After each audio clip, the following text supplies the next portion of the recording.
জয় মা সরস্বতী। জীবনে উন্নতি আনতে সরস্বতী পুজোর দিন মেনে চলুন এই 7টি অত্যন্ত চমৎকারী কার্যকরী টোটকা। এই টোটকা পালনে বিদ্যা ও শিক্ষায় মনোযোগ বৃদ্ধি পায়, কর্মে সাফল্য আসে। শিক্ষার্থীদের পড়াশোনায় মনোযোগ বৃদ্ধি পেলে সাফল্য আসবে নিশ্চিত রূপে। সকল বিদ্যার্থীর বসন্ত পঞ্চমীর দিন ভক্তি ভরে বিদ্যার দেবীর আরাধনা করতে হয়। জ্যোতিষশাস্ত্রে এই দিন বিশেষ কিছু টোটকা পালন করার বিধান রয়েছে, যা চিরাচরিত এবং অত্যন্ত চমকপ্রদ ফল প্রদান করে। এই টোটকাগুলি পালন করলে আপনারা বিশেষভাবে বাগদেবীর আশীর্বাদ লাভ করবেন।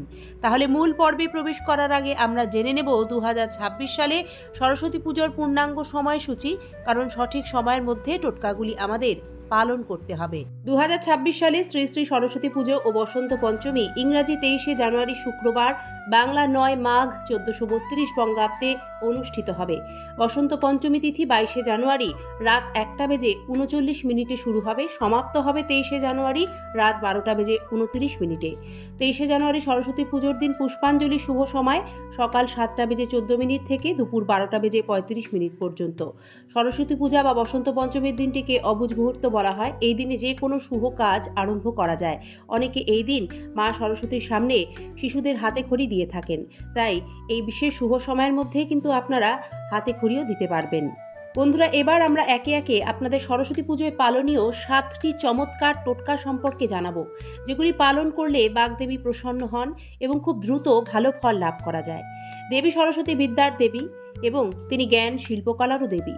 তার আশীর্বাদে আমরা জ্ঞান, বিদ্যা, বুদ্ধি, প্রজ্ঞা অর্জন করে থাকি। বাড়ি, স্কুল, কলেজ, শিক্ষা প্রতিষ্ঠানে মা সরস্বতীর আরাধনা করা হয় বসন্ত পঞ্চমীতে। ভক্তি ভরে সরস্বতী দেবীর পুজো করলে পড়াশোনায় উন্নতি হওয়ার সঙ্গে সঙ্গে মনস্কামনা পূর্ণ হয়, শিক্ষায় আসা বাধা দূর হয়, মনোযোগ বাড়ে। সকল বিদ্যার্থীর বসন্ত পঞ্চমীর দিন ভক্তি ভরে বিদ্যার দেবীর আরাধনা করা উচিত। জ্যোতিষশাস্ত্রে এই দিন বিশেষ কিছু টোটকা পালন করে চলার কথা বলা হয়েছে এবং বিশেষ কিছু বিধিনিষেধও মানতে হয়। এই টোটকাগুলি পালন করে বিধিনিষেধগুলি যদি মেনে চলতে পারেন, বছরভর বাগদেবীর আশীর্বাদ লাভ করবেন। কি কি করতে হবে? প্রথম, সরস্বতী পুজোর দিন মা সরস্বতীকে অবশ্যই হলুদ ফুল, পলাশ ফুল, হলুদ মিষ্টি, নতুন হলুদ বস্ত্র, কেশর বা জাফরান এবং কাঁচা দুধ অর্পণ করুন। প্রসন্ন হন দেবী। পড়াশোনায় সাফল্য লাভ করতে গেলে সবার প্রথম দরকার আগ্রহ, মনোযোগ ও মেধা। আর সে কারণে বলা হয়, এই সমস্ত কিছু বৃদ্ধি করতে অর্থাৎ পড়াশোনার প্রতি আগ্রহ বাড়াতে সরস্বতী পুজোর দিন জ্যোতিষ ও বাস্তুশাস্ত্র মতে মা সরস্বতীর হাতে থাকা বইটিকে প্রত্যেক বিদ্যার্থী একবার পূর্ণ বিশ্বাস ও ভক্তির সাথে স্পর্শ করুন। এতে পড়াশোনায় মনোযোগ ও আগ্রহ বাড়বে, বিদ্যা শিক্ষায় আসা বাধা দূর হবে, মেধা বৃদ্ধি পাবে। ফলে সার্বিকভাবে পড়াশোনায় সাফল্য আসবে, উন্নতি হবে নিশ্চিত রূপে। দর্শক বন্ধুরা, দেবী সরস্বতীর বিশেষ কৃপা লাভ করতে শাস্ত্রমতে অবশ্যই দেবী সরস্বতীকে ভোগ ও নৈবেদ্যে পাকা কলা ও হলুদ ডাল অর্পণ করুন। এতে বাগদেবীর কৃপা বছরভর আপনার উপর বজায় থাকবে। বৃহস্পতি গ্রহের সুফল লাভ করবেন। শুধু বিদ্যা শিক্ষা সংক্রান্ত নয় বন্ধুরা, দাম্পত্য জীবনে বিবাদ কলহ দূর করে সম্পর্ক সুন্দর করতেও সরস্বতী পুজোর দিন রয়েছে চমকপ্রদ একটি টোটকা। সেটি হলো দাম্পত্য জীবনে সুখ আনার জন্য সরস্বতী পুজোর দিন কাঁচা দুধের মধ্যে হলুদ মিশিয়ে সেটি মা সরস্বতীর চরণে স্বামী স্ত্রী উভয়ে ছুঁয়ে নেবেন। পুজো শেষে সেই বিশেষ জিনিসটি স্বামী স্ত্রী উভয়ই নিজেদের গলায় ছুঁয়ে নিন। এতে সম্পর্ক মজবুত হয়, সম্পর্কের কলহ বিবাদ দূর হয়ে যায়।